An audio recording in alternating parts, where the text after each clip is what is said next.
At 7:46 that morning, a mother's phone lit up with a message that would change her life forever. Send the police. App 3. Held hostage. Don't call. It came from her 20-year-old daughter, Mahogany Jackson. She was inside a Birmingham apartment, surrounded, trapped, and trying to stay alive long enough for help to arrive. But here's the part that still leaves people shaking their heads. The people holding Mahogany weren't strangers. They didn't break in. They didn't grab her off the street. These were people she knew, people she trusted, people she considered small friends. For more than 30 hours, Mahogany was held against her will, moved from place to place across Birmingham, beaten, assaulted, threatened, filmed. And when she finally found the courage and the moment to ask for help, they caught her. Make it make sense. This is the story of Mahogany Jackson. Mahogany was just 20 years old. She was born and raised in Jasper, Alabama, before moving to Birmingham, hoping to build something better for herself. But more than anything, she was a mother. Her 3-year-old daughter, Nydia, was her whole world. Mahogany loved pink. She talked about becoming a cosmetologist. She wanted stability. She wanted growth. She wanted a future that looked different from her past, and she wanted it not just for herself, but for her child. Like a lot of young people trying to change their circumstances, Mahogany was working to distance herself from the wrong influences. But Birmingham can be unforgiving when old connections don't want to let go. In the weeks leading up to her death, Mahogany was dealing with a serious issue. A gun had been stolen from her, and she knew exactly who took it. This wasn't just about property. In her world, that kind of theft was about respect, and letting it slide would have sent the wrong message. So Mahogany made a choice. On February 24th, she decided to confront the person responsible. She wanted her gun back, and she wasn't planning to ask twice. She tracked down 24-year-old Brandon Pope. Brandon wasn't some random person. He was someone from her social circle, someone familiar. Mahogany came prepared. She was armed, focused, and done playing. When she found Brandon, she demanded her gun back. No long conversation, no back and forth. And to make her point clear, she humiliated him in front of others, forcing him to strip down to his underwear at gunpoint. So now picture that. A young woman standing her ground. A man embarrassed in front of his friends. A moment that should have ended right there. Mahogany got her gun back and walked away. She likely thought the situation was finished. Property returned. Message delivered. Case closed. But for Brandon Pope, that moment didn't end when Mahogany left. Standing there humiliated, his anger didn't fade. It grew. Being embarrassed like that, especially in front of his crew, wasn't something he could accept. After Mahogany was gone, Brandon turned to the people who witnessed what happened and gave a simple instruction that changed everything. Do something to her. And just like that, retaliation was set in motion. Within hours, a group came together. 8 people. Not strangers. Not outsiders. People Mahogany had been around before. People she recognized. People she trusted enough to never think they would do this. The group included Francis Harris, Jeremiah McDowell, Giovanni Clapp, Blair Green, Sinaya McCall, Ja Lewis, and Ariana Robinson. Ages ranged from 18 to 26, men and women. Different personalities. One shared goal. They found Mahogany and took her. From that moment on, she was no longer free.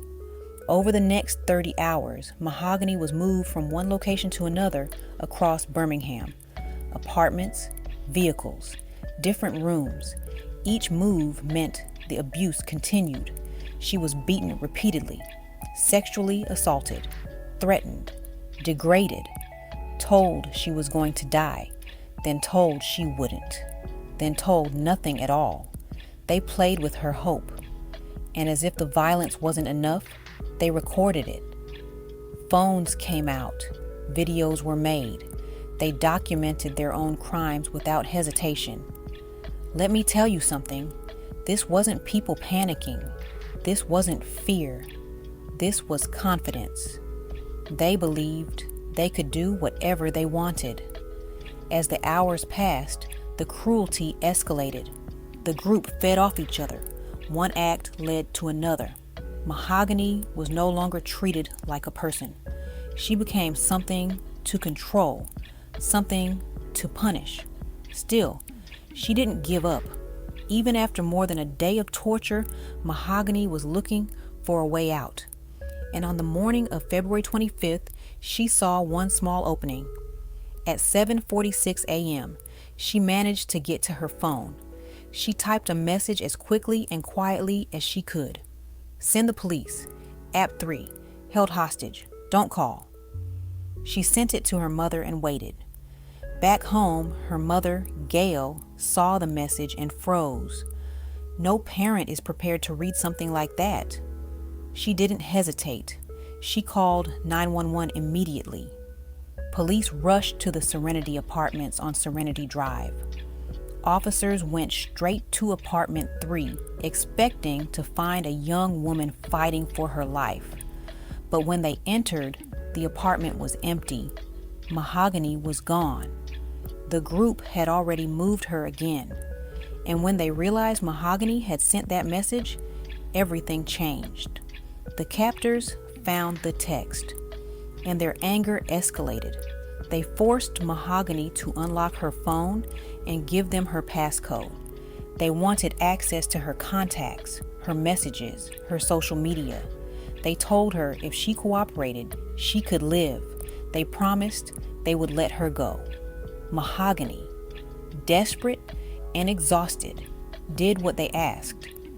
After everything she had endured, she still believed there was a chance she might survive. But that promise was a lie. Once they had what they wanted, the group made their final decision. Francis Harris took control. Mahogany was loaded into a vehicle and driven to a remote area in Birmingham. It was isolated, quiet, and chosen on purpose. There, Mahogany was shot in the back of the head. Her life ended after more than 30 hours of suffering. Her body was covered with mattresses and debris, as if she were something to discard. The next day, a witness found her remains, and with that discovery, everything began to unravel. Tips poured in, videos surfaced. The same footage the group recorded became the evidence that led police straight to them. One by one, all 8 suspects were arrested. They were charged with capital murder, felony murder, kidnapping, and other serious offenses. Bond was denied. Prosecutors called the evidence overwhelming.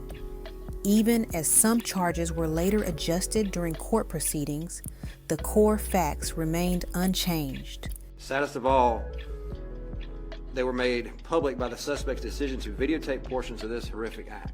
Mahogany Jackson was tortured, assaulted, and murdered by people she knew. Her 3-year-old daughter lost her mother. Her family lost someone they loved, and a community was left asking how trust turned into something so deadly. Mahogany should be alive today, raising her daughter, chasing her dreams, living her life. Instead, her story stands as a warning. Sometimes the danger isn't a stranger. Sometimes it's already in the room. This is Crime in Cold Light, and I'll see you in the next one.